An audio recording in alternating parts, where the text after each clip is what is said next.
평일 오후 5시 5분 색다른 관점과 따뜻한 시선으로 여러분을 찾아갑니다. 전북 CBS 사람과 사람.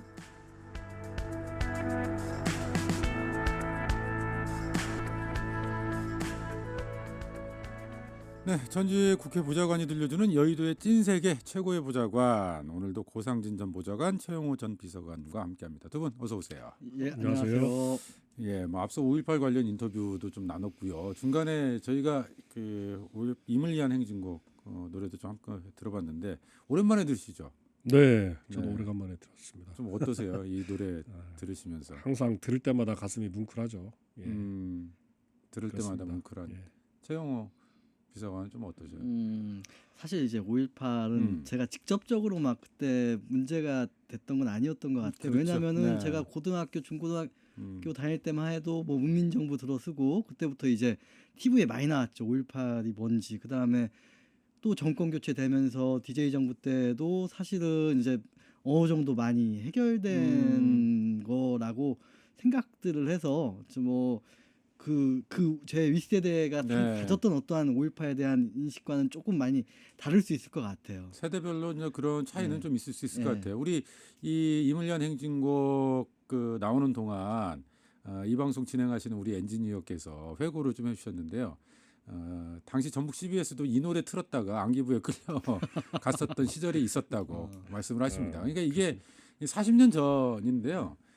사실 그렇게 멀리 있지 않았어요. 그리고 모든 분들이 아마 그 40년 전에 그런 기억들을 갖고 계시지 않을까 싶은데 우리 고상진 전 보좌관 같은 경우에 그 40년 전의 5.18은 좀 어떻게 기억을 하세요? 그때는 이제 80년이기 때문에 제가 뭐 그때 아직 10살도 채 안 됐었던 시기였고요. 여러 가지 사회적으로 좀 엄중한 상황이었던 그런 군부 독재의 그런 엄한했던 그런 상황이었는데 제가 91년도에 대학을 갔습니다. 그때 네. 전북대학교를 갔는데 제가 전북대학교에 처음 갔을 때 그 이세종 열사라는 분에 대해서 얘기를 많이 들었어요. 네. 그 이세종 열사가 사실은 1980년도 5월 17일 날 밤에 그러니까 사실상 5.18의 최초의 희생자라고 말씀을 그렇죠. 들었거든요. 네. 그런데 사실 그 이세종 열사에 대한 부분도 정확하게 가해자들에 대해서 진상 규명이 이루어지지 않고 있습니다. 그래서 저는 차제에 우리 전북대학교에서 참여했던 그런 가치도 충분히 평가를 받아야 된다. 네. 그리고 또 억울하게 희생하신 우리 이세종 열사에 대한 부분도 그 그 사인에 대해서도 여러 이제 의학적인 진술이 있거든요. 그러면은 구체적으로 이게 직접 사인이 무엇인지에 대해서도 또 가해자가 있다라면 가해자는 어떤 뭐 처벌이라면 처벌, 책임이라면 책임, 역사적인 책임은 충분히 우리가 물어야 되지 않겠나 그런 생각이 들고 있습니다. 네.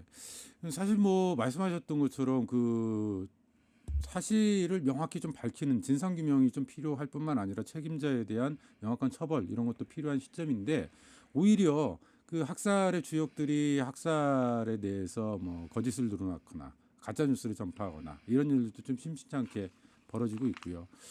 사실 최근에도 이제 미래통합당 일부 의원들이 5.18 관련해서 망언을 좀 쏟아내고 있는 그런 사실이기도 좀 하거든요. 근데 궁금한 건 또 미래통합당 안에서 이런 분들이 과연 소수인가 아니면 다수가 그런 생각들을 갖고 있는지 이것도 좀 궁금하더라고요. 제가 한 12년 정도 국회에 있으면서 5.18의 역사 왜곡에 대해서 동조하는 사람들은 그렇게 많이 보지 못했습니다. 왜 그러냐면 이미 5.18 이 민주화 운동은 95년도에 우리가 모래시계라는 드라마를 통해서 굉장히 친숙하게 이 부분을 접했거든요. 그러다 보니까 대다수 국민들은 이건 억울한 희생이다.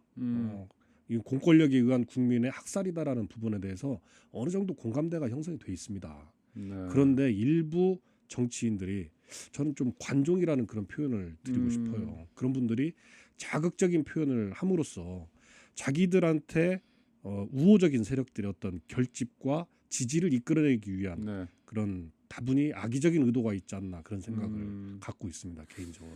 그 최용호 변호사께도 이 질문 좀 드려봐야 될 것 같아요. 보좌 비서관을 하실 때가 이명박 박근혜 정부 시절이었잖아요. 예. 근데 그때부터 이미 5.18 관련해서 폄훼 논란이 계속 돼 있었거든요. 그러니까 특히 이제 대표적으로 임을 위한 행진곡을 재창할 거냐 말 거냐 가지고 사회적 그 논란이 되기도 했었고요.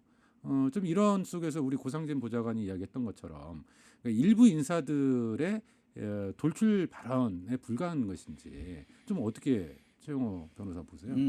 제 기억으로는 사실은 이물리한 행진곡 재창 문제는 사실 되게 논란이 안 되어야 될 게 사실 논란이 됐던 걸로 기억을 해요. 그때 당시에서도 당연히 5.18의 어떠한 당사자들이나 거기에서 행사를 주최하는 측에서는 그 노래를 틀고 싶어 했던 거고 그 노래를 부르면 그만인 것을 이걸 논란을 사실 만들었던 거죠. 일종의 좀 그때 정권을 잡은 측에서는 이거에 어떻게든 조금이라도 여기에 의미를 좀 축소시키거나 아니면은 좀 반대 측에 좀 결집을 위해서거나 하여튼 그런 좀 의도와 목적이 있지 않았나 싶었고 그 다음에 사실 2013년도가 이제 박근혜 대통령이 당선된 그 다음 해인데 그때 가장 좀 논란이 컸던 것 같아요. 그때 어떤 논란이 컸었냐면 일베에서 이제 5.18 관련해서 이제 좀 조롱하는 글들이 막 올라왔어요. 뭐 그 관 사진을 놓고 그렇죠. 택배 왔다. 네. 뭐 이런 사진들이 있었고 그 다음에 5.18에 북한군이 개입했다. 음. 이런 내용들이 계속 흘러나오고 그쪽에 동조하는 사람들이 막 이런 얘기하면서 사실은 이거에 대해서 이제 그 독일이나 이런 데에서 어떠한 그 혐오죄, 뭐 선동죄를 네. 한번 처벌하자 이런 논란도 좀 있었고 했었죠.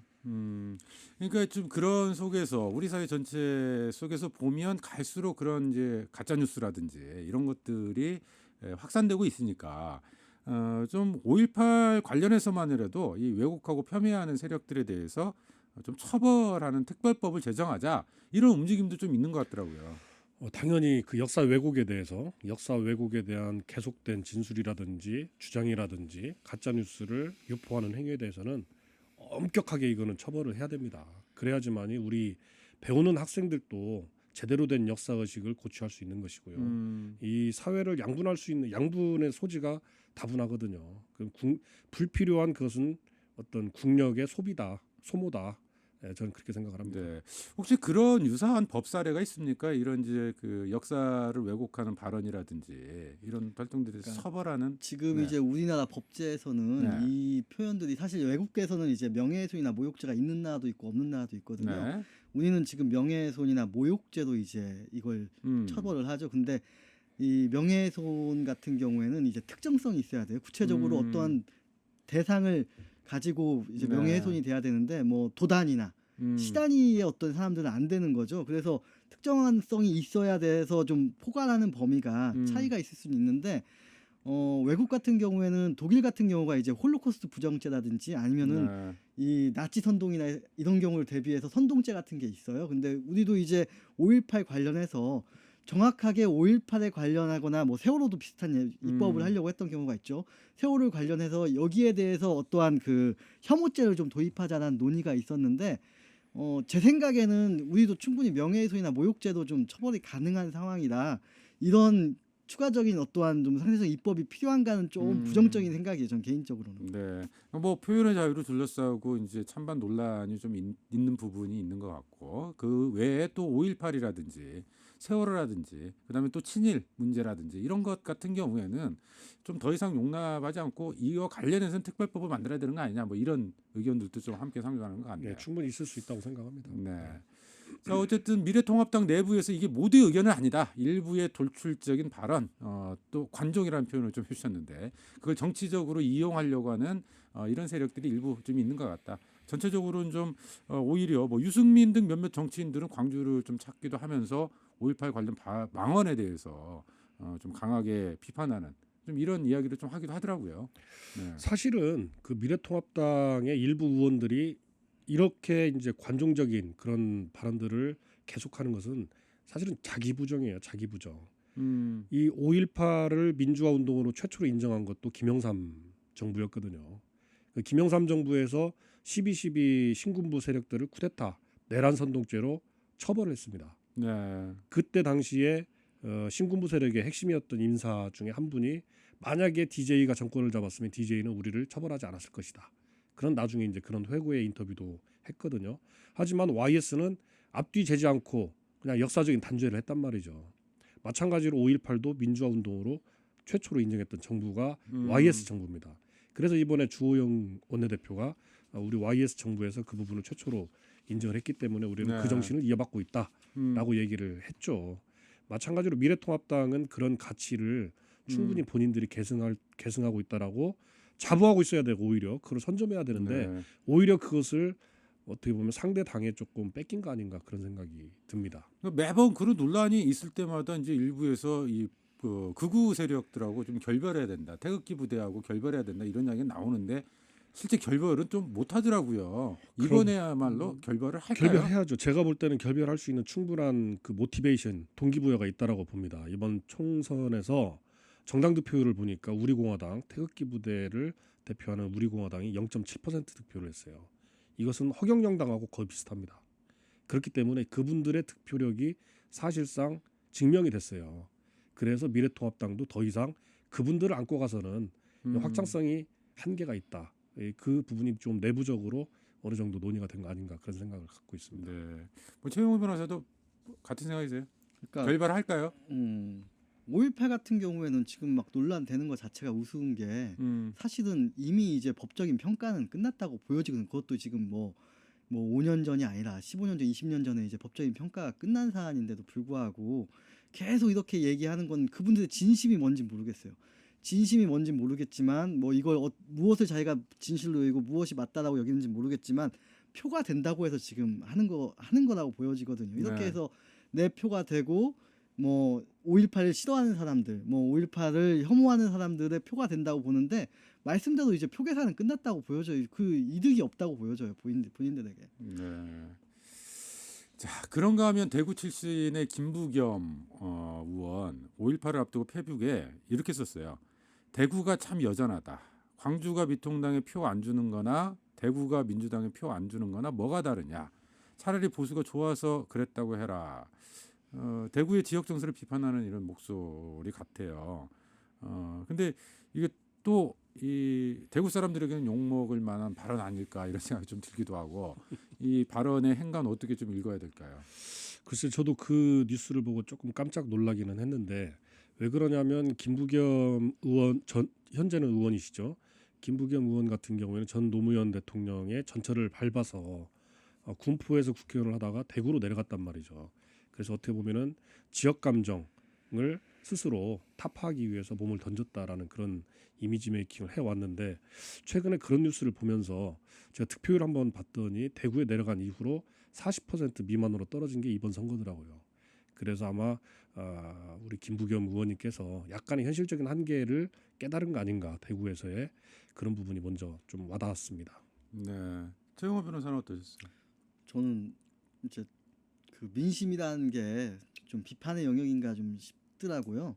그러니까 사실은 그 농사 짓는 분이 날씨 탓하는 것과 비슷한 것 같은데 날씨는 사실은 고정 변수죠. 좋을 때도 있고 나쁠 때도 있고 그게 비판의 영역은 아닌 것 같고 민심은 이해와 타협의 영역이라고 보여지는데 이런 발언을 또 왜 했는지를 생각해 보면 이제 어떻게 보면 좀 대구에 한정된 어떠한 그 유권자들을 대상으로 한 건 아니고 본인 이제 대권을 염두에 두고 이제 다른 해석이 좀 있는 발언을 좀 한 것이 아닌가라는 생각이 좀 듭니다. 대선을 염두에 둔 전략적인 발언이다? 뭐 그렇지 않고서야 이런 발언 네. 할 이유는 없죠. 예. 어떻게 그 발언이 어떻게 해서 대선을 그러니까 위한 지금 도움이 되는 발언이 될까요? 대구를 네. 한정적으로 생각한 게 아니라 지금 내가 여기서 낙선한 이유와 낙선한 어떠한 그 배경을 설명을 하는 거죠. 그리고 이제 네. 대구 이해 지역, TK를 이해 지역에 대한 어필을 한 거라고 보여져요. 그러면 호남이 이 김부겸을 노무현 문재인을 품었듯 대권 주자로서 좀 품어낼 수 있을까요? 그건 어떻게 보세요? 그걸 본인은 원하고 있겠죠. 그건 원할 예. 것이고 당연히 네. 네. 호남은 품어줄까요? 저는 뭐 쉽지 않다고 보죠. 쉽지 않다. 네. 후상지은 전 저도 부장관은. 그렇게 생각을 합니다. 네. 왜 그러냐면 현재 우리 호남에서 지금 이번 총선에서도 민주당에 절대적인 지지를 보낸 이유가 이낙연이라는 대권 후보가 있기 때문에 유력한 더 존재, 그렇거든요. 네, 주자가 네. 존재하는 상황이기 그렇습니다. 때문에. 네. 알겠습니다. 그 이야기는 이쯤에서 하고요. 저 끝으로 우리 지역 소식 이야기 하나만 짧게 좀 하고 마무리해야 되겠어요. 지금 우리 완진부정의 안호영 의원 관련해서 비육이 또 터졌어요. 전 보좌관이 이제 폭로를 한 건데 피감기관에서 상품권을 받아서 이렇게 좀 돌렸다 이런 내용이 있고 유사 선거사무소 꾸렸다가 다른 사람에게 책임을 떠넘겼다 뭐 이런 주장들인 것 같아요. 일단 뭐 내용 자체가 상당히 충격적인 폭로 같은데 뭐 이런 일들이 좀 비일비재합니까? 어떤가요? 굉장히 네. 보기 드문 경우. 보기 드문 사례인가요? 아주 보기 드문 경우입니다. 네. 저희가 이제 과거에 아니, 폭로가 보기 드문 겁니까? 아니요, 실제 그렇지 그런 않고 일이. 그런 네. 내용에 대해서 네. 우리가 쉽게 접할 수 없는 거죠. 국회 내부에서도 과거에 이제 피감기관으로부터 후원금 10만 원씩 받는 거 네. 이제 그것도 이제 문제가 될 소지가 있다라고 했거든요. 근데 10만 원씩 받는 것은 이제 다 나중에 황금을 받기 때문에 도덕적으로 큰 문제는 없다라고 생각들을 합니다, 정치인들이. 네. 하지만 이제 그것도 윤리적인 측면에서 문제가 될 수도 있거든요. 그게 이제 음. 자발적인 그 후원이라면은 문제가 안 되겠지만 어떤 조직적인 개입이 있다라면 그것도 문제가 될 소지가 있다. 네. 그럼에도 불구하고 그런데도 이렇게 뭐 피감기관으로부터 400만 원씩 두 차례 걸쳐서 800만 원 상당의 상품권을 받았다라는 것은 그 굉장히 놀랄만한 네. 얘기입니다. 그러니까 그런 일이 흔치 않은 일이다. 이런 말씀이신데 최영호 변호사 사실은 이제 그 안호영 의원 그 전에도 지금 지난 선거에서 상대 후보 매수 건으로 이제 친형이 지금 재판 중이잖아요. 네. 근데 거기서 안호영 의원은 관계 없다. 지금 이렇게 재판은 진행되는 상황이잖아요. 네. 네. 이번에도 좀 그 법망을 피해갈까 좀 이런 의견들이 있던데 어떻게 보세요?